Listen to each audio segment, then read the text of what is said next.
Machlokas,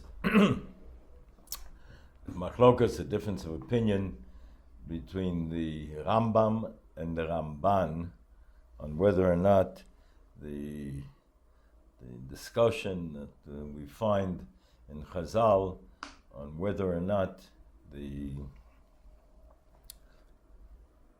surrounding of Midian, the Yitzbu al Midian, the surrounded Midian, was it from four sides or only from three sides?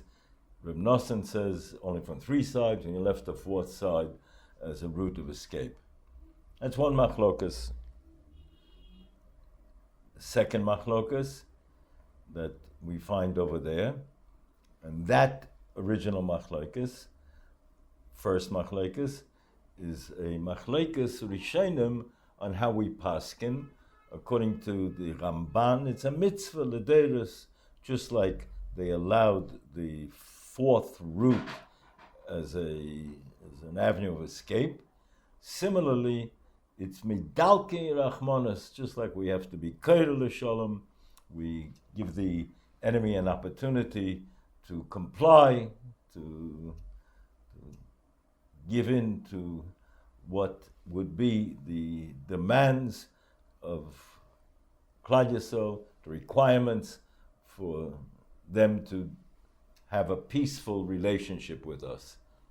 So the Ramban says it's a mitzvah l'derus, that you beat them, let them escape, and don't worry about it. Obviously, that if there was some kind of a suspicion that they're going to regroup and come back at you again, so you don't do that. But if it's sufficient that they'll disperse, then it's a mitzvah to be b'darkei chemla. The Rambam does not list it as a mitzvah. The Rambam explains that it's good strategy.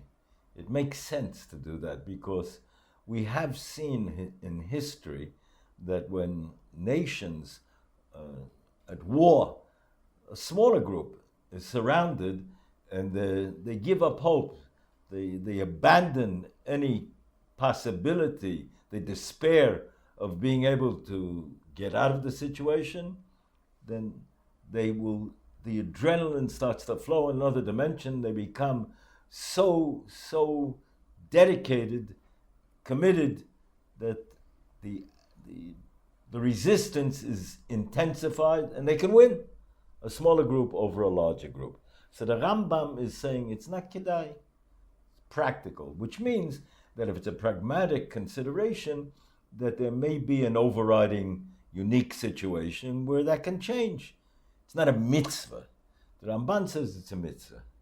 The Ramban says it's a mitzvah under the circumstances that you're able to express the mercy. So that's one machlokas, the Tanakama and Reb Nosson, on whether or not they surrounded from four sides or not. There's another machlokas, and there's a machlokas, the Rambam, and the Ramban is a mitzvah l'derus. So in the reading of the Meshech Chochmah presents that it comes out of the Shitosai in the Sifri, that if you read it, the first machlokas is Vayemosru Mibnei Yisrael, the language of the posuk, that they were given over to serve. Vayemosru Mibnei Yisrael indicates that they went with Mesiras Nefesh, as the Tanis Muhammad. They totally dedicated. Reb Nosson says, no, Vayemosu, others had to give them over. Others said, he's a tzaddik, he can go to war. He can. Those were the military requirements, as somebody shouldn't have an Avera B'yodai. And so, there are two machlekes in there. The Meshech Chochmah presents that it's a lishitosam, that it's toli zebezeh, that if you hold like the Rambam, that it's not a mitzvah l'deirus, but it's just good strategy, so then holding the position that they went with Mesiras Nefesh, they went with Mesiras Nefesh, means didn't make calculations. You didn't factor in that it may be counterproductive for you. That it doesn't, that they didn't care. Mesiras Nefesh, they're going to do this battle. L'shitosai, that would hold that they went with Mesiras Nefesh, and since they went with Mesiras Nefesh, they surrounded from four sides, even if it might not have been productive, would have been counterproductive. But Yemosru, that they went with Mesiras Nefesh, they didn't make that calculation. This is going with the Rambam, that it would have been kedai for them to leave the Fourth Avenue as a route of escape. They would have encountered a less passionate sense of resistance that wasn't rooted in despair and having no recourse, no choice, and therefore more dedicated resistance. The Rambam also would, since that's their cheshbon, so Rav Nosson says they were given over by others. They were given over by others because they were making cheshbonis. They were making cheshbonis, and therefore, if they make cheshbonis, they made calculations. They were trying to figure the strategy that's going to work best for them. So therefore, they did not surround from four sides, and therefore they allowed that route of escape. So it comes out both shitas, both positions in the Machlekes Tanoim that, according to the Rambam, work. And we can understand it as a Leshitosoi, that the Tanakama and Reb Nosson holding their positions. That Vayemosru, if it's Mesiras Nefesh, then they did surround from four sides. And if they were given over by others, they were making the calculations. In fact, it's a premise, it's a principle that applies in life as well. That it has been, we have noted it in the past, that kiruv is the root form of krav. It's a battle. You're doing battle, you're forming an alliance with the other fellow's Yetzer Hora to gang up, the other fellow's Yetzer Tov to gang up on his Yetzer Hora. You're forming an alliance with your Yetzer Hora to try and focus it, funnel it, direct it in the conduit that it should be productive. But you're forming an alliance with his unconscious Yetzer Tov that would allow for his Yetzer Hora to be focused and to be directed as well. Krav, so it would seem that it's all the difference in the world on how in human relations in general, not just kiruv, that when you surround somebody from four sides and he has no option of resistance that seems to be reasonable, he'll resist with abandon in a way that can be reckless and can be unanticipated even, with suicidally. And that kind of, as the Rambam says, that in history we've seen that. We saw it at Thermopylae, at the different junctures in history, where a small army can win over a large army because they're throwing themselves in with a sense of despair and nothing to lose. In human relationships, it's similar. You surround somebody from four sides. You don't leave him a fourth route of escape. That's all the difference in the world, as the Ksava Kabbalah says, on the mitzvah of Teichocha, is to convince. To convince is to present the case that says, Hocher Tochir es amisecha. Es means together with. It doesn't say li, says the Ksava Kabbalah. Li would mean to be confrontational. S means together with him.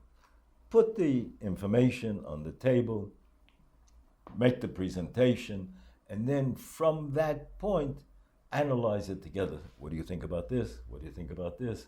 It's learning up the sugya of the issues that you're now working on as something to be understood from within, not superimposed from without. Understood from within means that let's see if we can work this sugya together. S, together with. And Ochiach means to persuade.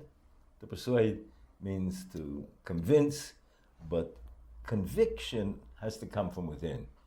Conviction, somebody can be coerced into a particular position, but that's not conviction. Conviction is when it comes from within. Yes, we have a principle that behaving in a certain manner creates a certain relationship to that behavioral norm, and being in a certain environment has an impact on us. That will always be true. But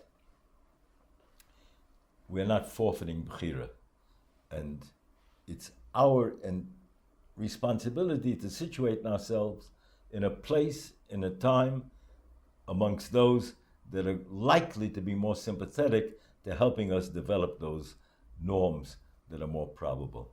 And it's a probability, it's not behaviorist, it's not a foregone conclusion that you're merely the sum total of your previous actions, but it's a probability, but I have the free will to make choices at each juncture to adjust and to reevaluate.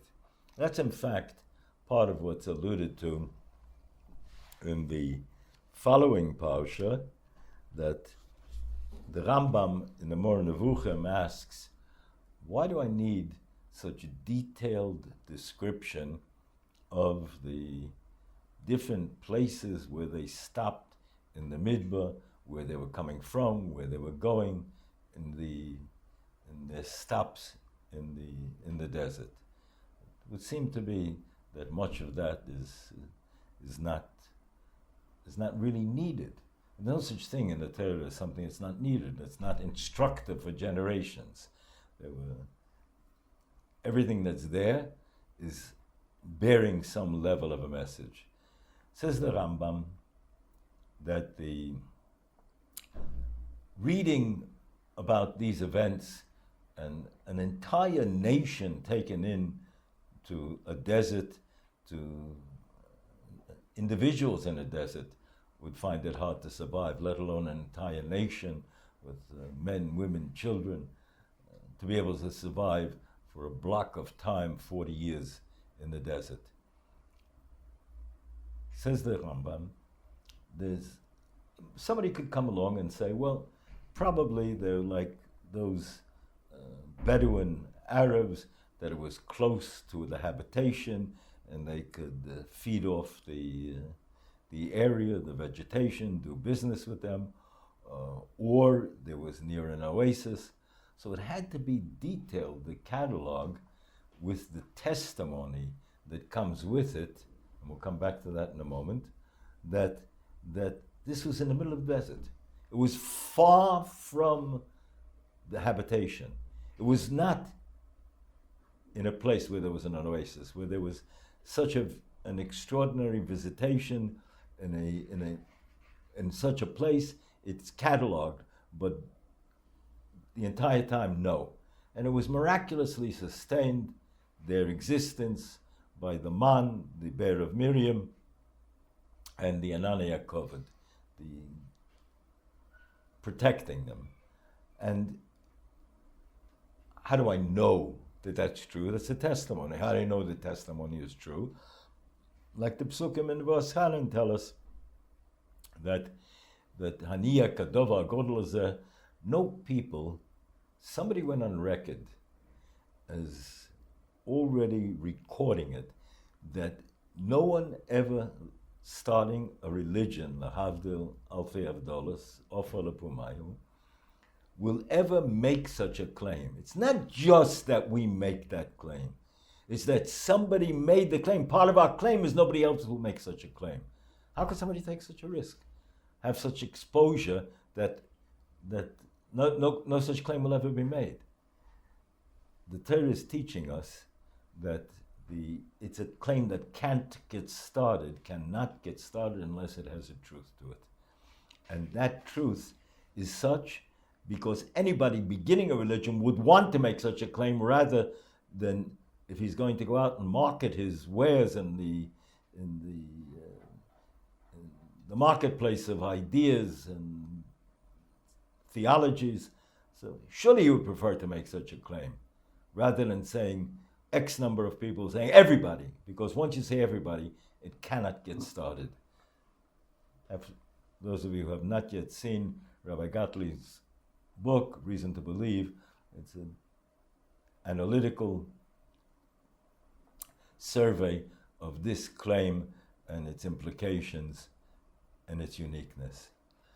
But the claim is Haniya Kadava Goluzeho Nishma Kamo, the Psukim teach us.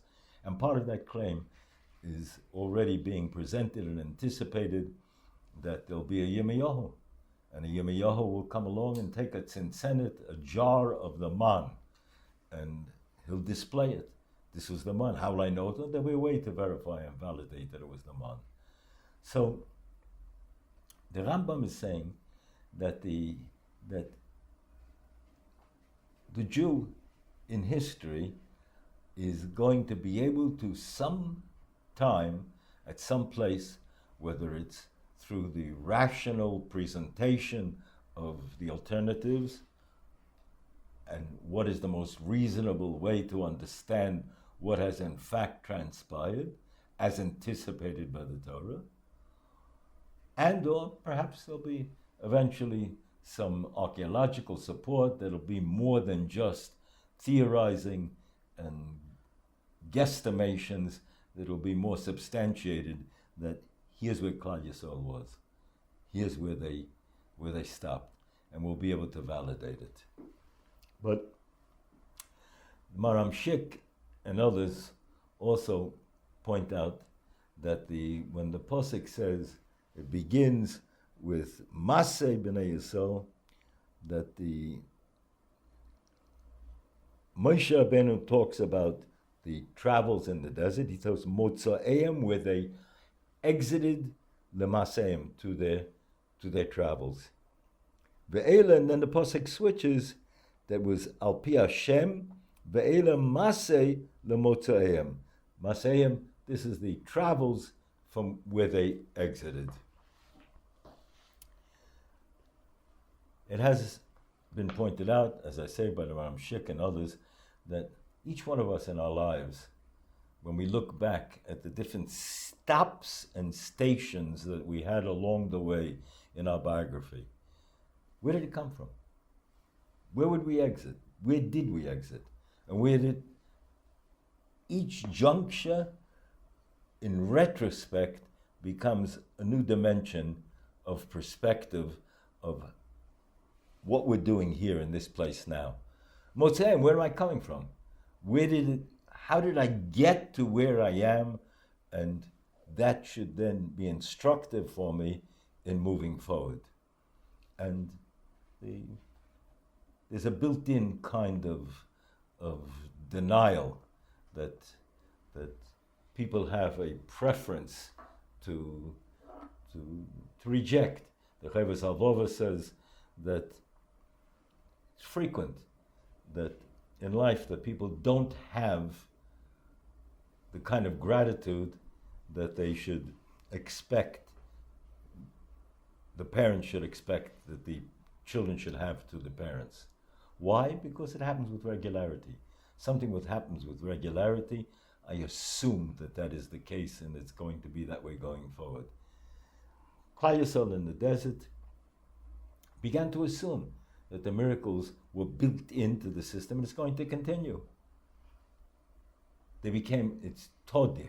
It became so habitual and routine for them that there was a kind of a trauma, a shock in seeing it cease.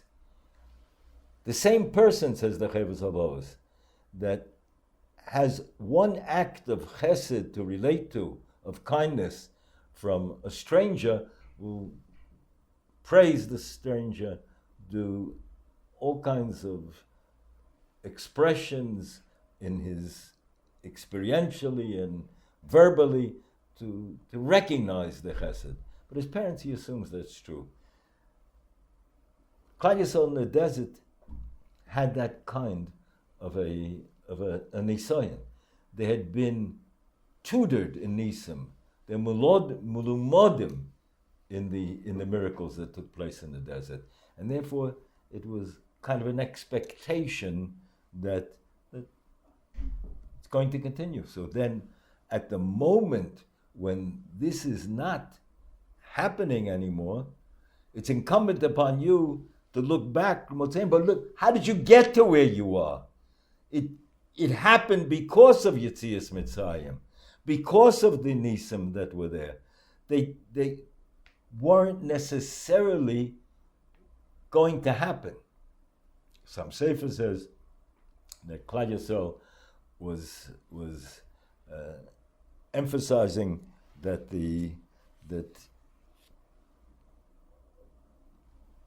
our travels in history, when we went off the road a bit, is Motzei because Rebbeinu Shem, you took us out to a situation which was extraordinary, which was not the norm, and therefore there's less of a liability.